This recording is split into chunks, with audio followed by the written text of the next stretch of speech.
Kefasihan membaca Al-Quran masyarakat Indonesia masa kini barangkali tidak terlepas dari peran penting Kiai Haji As'ad Humam. Dia adalah seorang guru ngaji asal Yogyakarta yang membantu jutaan orang Indonesia dan luar negeri fasih membaca Al-Quran. Banyak orang tidak tahu siapa sosok As'ad Humam, tetapi jika melihat karyanya dapat dipastikan bakal tak menyangka. Sebab As'ad Humam tak lain adalah pencipta metode cepat belajar Al-Quran yakni Iqra, yang fotonya terpampang jelas di cover belakang buku Iqra. Kiai Haji As'ad Humam lahir di Jogja tahun 1933. Dia adalah generasi kedua keluarga Muhammadiyah yakni Haji Humam Siroj, pengasuh sukses di Selok Raman. As'ad menempuh pendidikan rendah hingga tinggi di sekolah Muhammadiyah. Namun pada tahun 63 nasibnya mengalami perubahan. Insiden jatuh dari pohon di usia 18 tahun membuat tulang belakang As'ad terkena pengapuran. Dokter memvonis As'ad cacat seumur hidup, berjalan pincang dan lehernya tak bisa bergerak sehingga harus berjalan pakai tongkat. Alhasil dia pun tak lagi bersekolah dan beralih menjadi guru ngaji. Selama jadi guru ngaji, dia dikenal sebagai sosok yang bisa mengajarkan murid baca Al-Quran dengan cepat. Jika menggunakan metode konvensional, seseorang membutuhkan 2-3 tahun untuk bisa baca Al-Quran.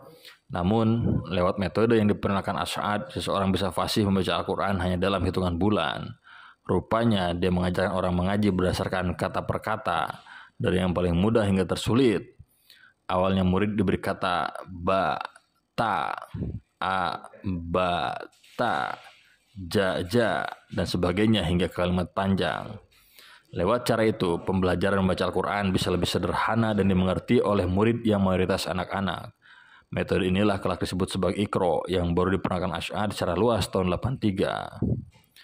Iqra pertama kali diuji cobakan kepada anak-anak yang ada di bawah asuhan tim Tadarus Angkatan Muda Masjid dan Musola AMM Yogyakarta. Metode ini perlahan tumbuh subur dalam TKA atau Taman Kanak-Kanak Al-Quran yang dibentuk AMM tahun 88. Dalam uji coba diketahui murid-murid bisa lebih cepat membaca Al-Quran.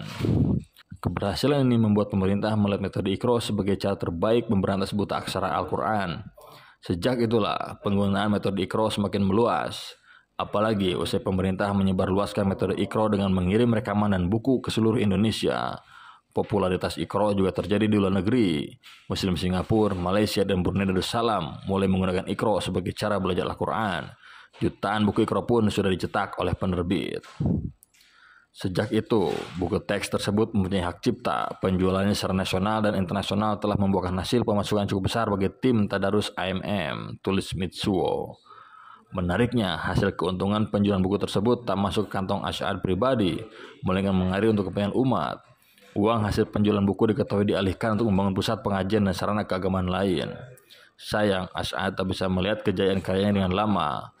Pada Februari 96, dia meninggal dunia.